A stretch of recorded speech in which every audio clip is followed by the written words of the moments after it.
Assalamualaikum warahmatullahi wabarakatuh. Pada kesempatan kali ini, izinkan saya Sugeng Fitriaji akan mempresentasikan atau menjelaskan penelitian tindakan kelas PTK yang saya lakukan sebagai pemenuhan tugas dari lokakarya pendidikan profesi guru di LPTK UIN Sunan Gunung Jati Angkatan 1 Pendidikan Agama Islam dengan judul penerapan metode mind mapping untuk meningkatkan hasil belajar pendidikan agama Islam. Materi aku selalu dekat dengan Allah Subhanahu wa taala pada siswa kelas 10 MIPA SMA Negeri 3 Lingga Kabupaten Lingga. Tahun pelajaran 2021-2022. Baik, Bapak Ibu yang saya hormati, langsung saja kita mulai. Jadi bagian pendahuluan di sini yang pertama adalah latar belakang.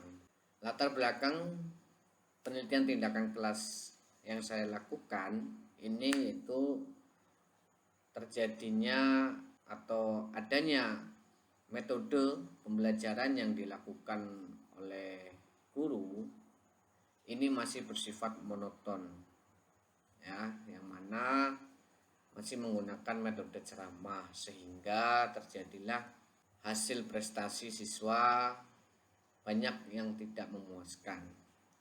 Kemudian yang kedua, suasana belajar dan siswa yang terjadi yaitu kurang aktif. Ini diakibatkan karena minimnya seorang guru menggunakan metode dan strategi pembelajaran. Sehingga dari latar belakang ini saya tercetus untuk menginginkan meneliti pendidikan tindakan kelas dengan judul penerapan metode mind mapping dapat meningkatkan hasil belajar pendidikan agama Islam.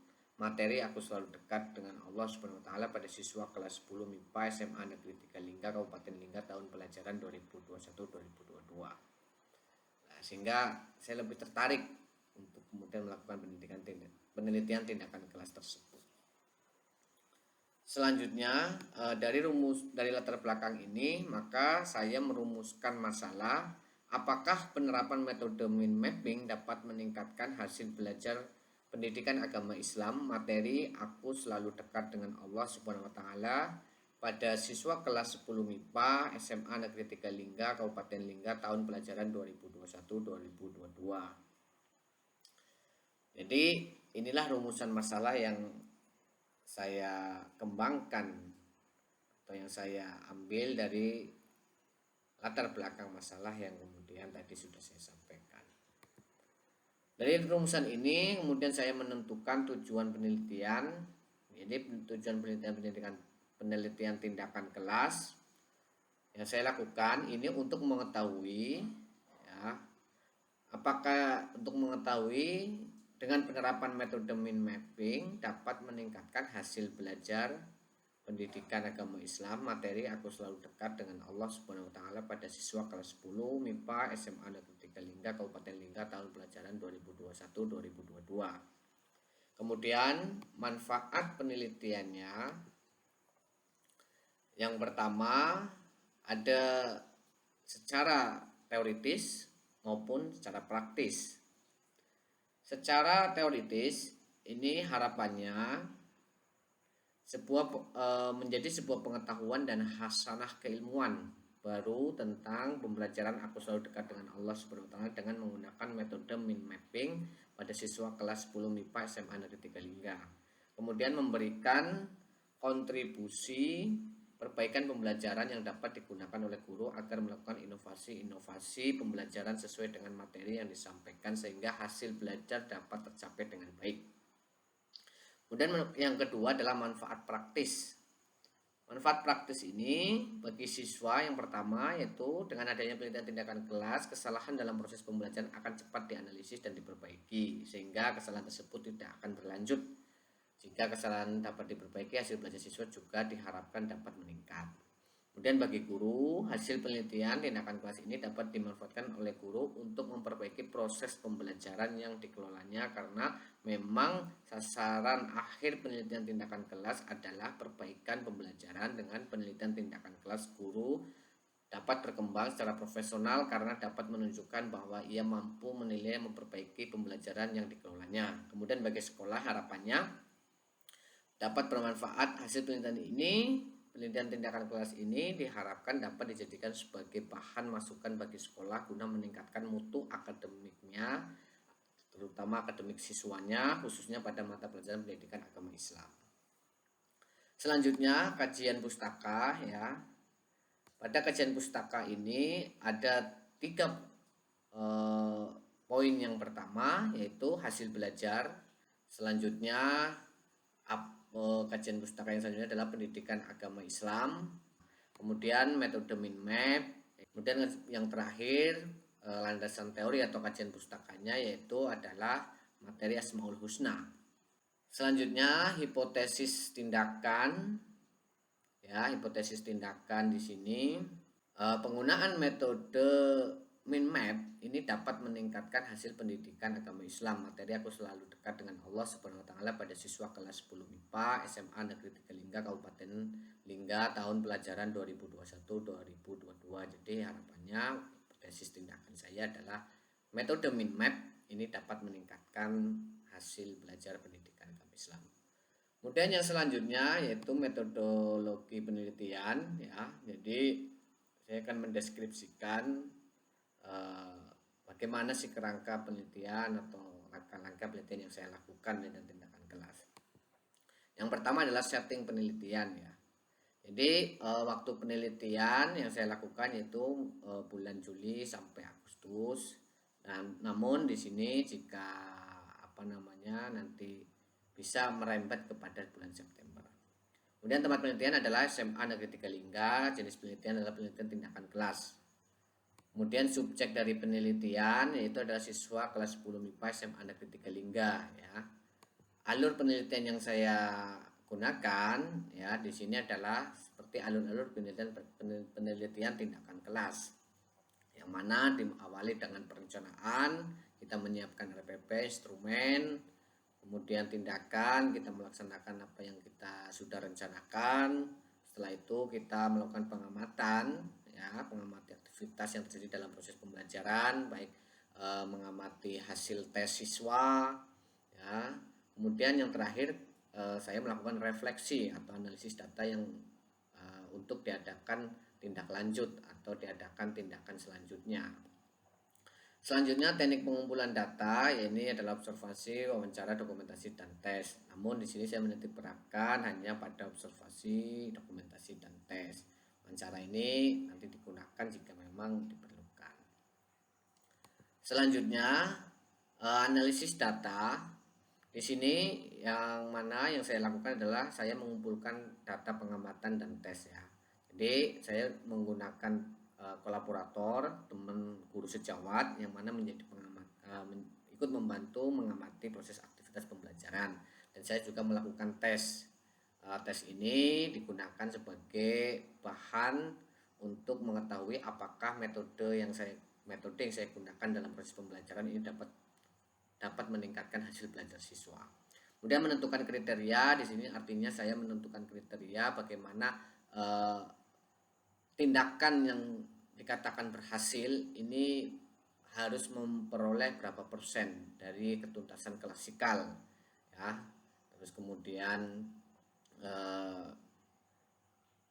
berapa KKM-nya yang kemudian nanti saya jadikan untuk menilai tes tersebut. Kemudian menganalisis data pengamatan siswa ya. Kemudian yang terakhir adalah menganalisis hasil belajar antar siklus. Jadi saya analisis hasil belajar antar siklus, kemudian saya mencari rata-ratanya.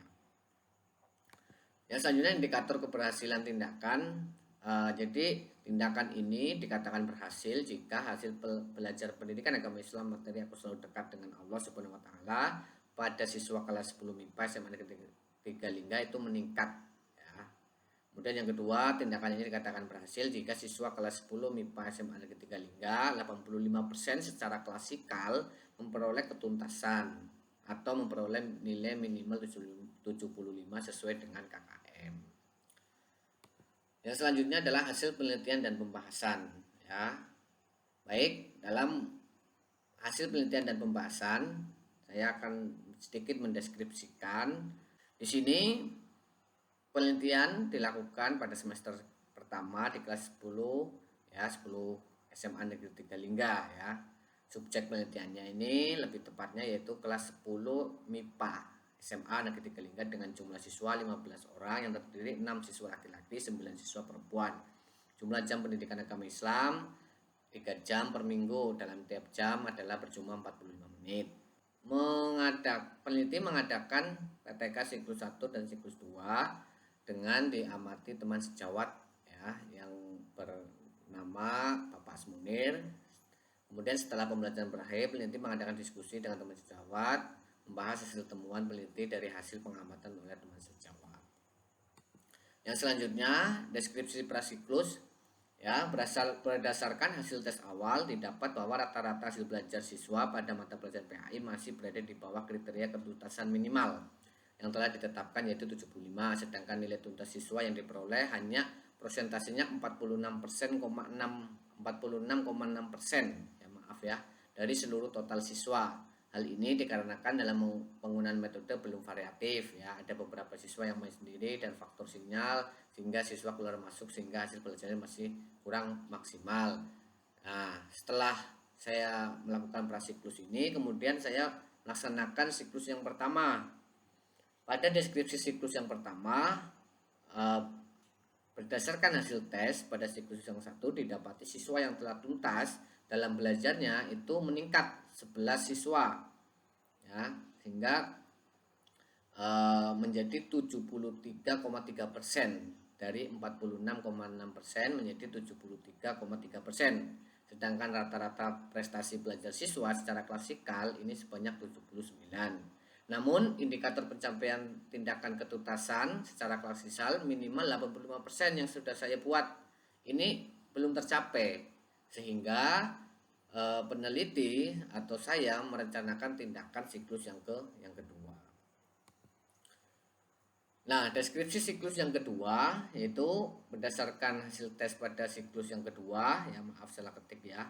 Didapati siswa yang telah tuntas dalam belajarnya sebanyak 15 siswa, artinya semuanya tuntas 100%. Sedangkan rata-rata prestasi belajar siswa secara klasikal sebanyak 90,33 rata-ratanya.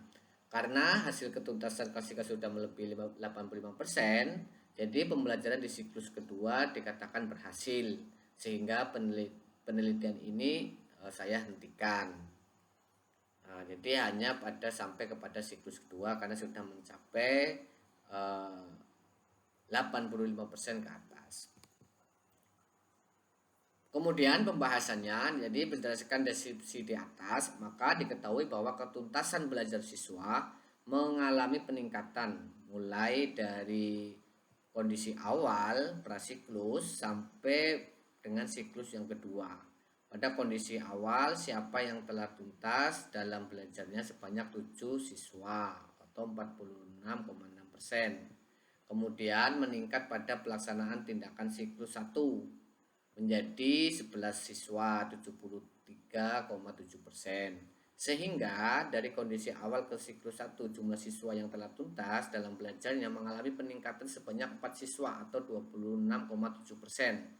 Pada siklus 2 siswa yang telah tuntas dalam belajarnya juga mengalami peningkatan yang signifikan, yaitu menjadi sebanyak 15 siswa atau 100%. Sehingga dari siklus 1 ke siklus 2 jumlah siswa yang prestasi belajarnya mengalami peningkatan sebanyak 4 siswa 26,7%. Secara keseluruhan peningkatan ketuntasan belajar siswa selama pelaksanaan tindakan dengan menggunakan metode min map dalam proses pembelajaran pendidikan agama Islam yaitu sebanyak 52,4% atau sejumlah 8 siswa dari siklus 1 dari mulai prasiklus sampai siklus 1 dan siklus yang kedua. Inilah peningkatannya. Hasil tersebut di atas menunjukkan bahwa penggunaan metode mind map dapat meningkatkan ketuntasan belajar siswa kelas 10 MIPA SMA Negeri 3 Lingga pada mata pelajaran pendidikan agama Islam secara signifikan. Ketuntasan belajar merupakan hal utama yang harus dicapai oleh siswa dalam proses pembelajaran. Dengan menggunakan metode mind map, siswa menjadi subjek belajar yang aktif, kreatif untuk mendapatkan pengetahuan, kemudian pemahaman materi secara individual untuk menghasilkan ide-ide, mencatat pelajaran atau merencanakan peta pikiran baru dalam memahami suatu materi yang dituangkan dalam tulisan, sehingga siswa menjadi lebih mudah untuk mencapai ketuntasan dalam belajarnya. Kemudian selanjutnya rata-rata prestasi belajar siswa ya di sini mengalami peningkatan juga dalam setiap siklus yang tadi sudah dijelaskan juga bahwa persentasenya juga meningkat. Pada kondisi awal nilai rata-rata prestasi belajar siswa secara klasikal itu 72 nilai rata-ratanya. Kemudian pada siklus yang pertama meningkat menjadi 76 dan meningkat kembali pada siklus yang kedua menjadi 90,33. Berdasarkan hasil tersebut, maka peningkatan nilai rata-rata prestasi belajar siswa dari kondisi awal ke siklus 1 sebesar 4 poin.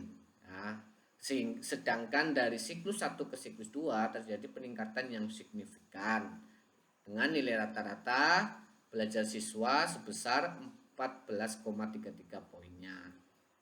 Sehingga dari kondisi awal sampai pada siklus yang kedua terjadi peningkatan nilai rata-rata prestasi belajarnya siswa sebesar 18,33. Nah, inilah dah rekapitulasi nilai rata-rata prestasi belajar siswa pada kondisi awal sampai pada siklus 2. Selanjutnya yang terakhir adalah kesimpulan. Jadi berdasarkan hasil penelitian tindakan kelas dan pembahasan dapat diambil kesimpulan bahwa penerapan metode mind mapping dapat meningkatkan ketuntasan belajar dan prestasi belajar siswa kelas 10 MIPA SMA Negeri 3 Lingga pada mata pelajaran pendidikan agama Islam dengan materi pokok aku selalu dekat dengan Allah Subhanahu wa taala dengan rincian sebagai berikut. Yang pertama, ketuntasan belajar siswa mengalami peningkatan dalam setiap siklus pelaksanaan tindakan. Pada kondisi awal siswa yang telah tuntas dalam belajarnya sebanyak 7 siswa atau 46,6%. Kemudian meningkat menjadi 11 siswa 73,3% pada siklus yang pertama dan meningkat signifikan menjadi 15% atau menjadi sebanyak 15 siswa atau 100% pada siklus kedua. Kemudian yang kedua, rata-rata prestasi belajar siswa mengalami peningkatan dalam setiap siklus pelaksanaan tindakan.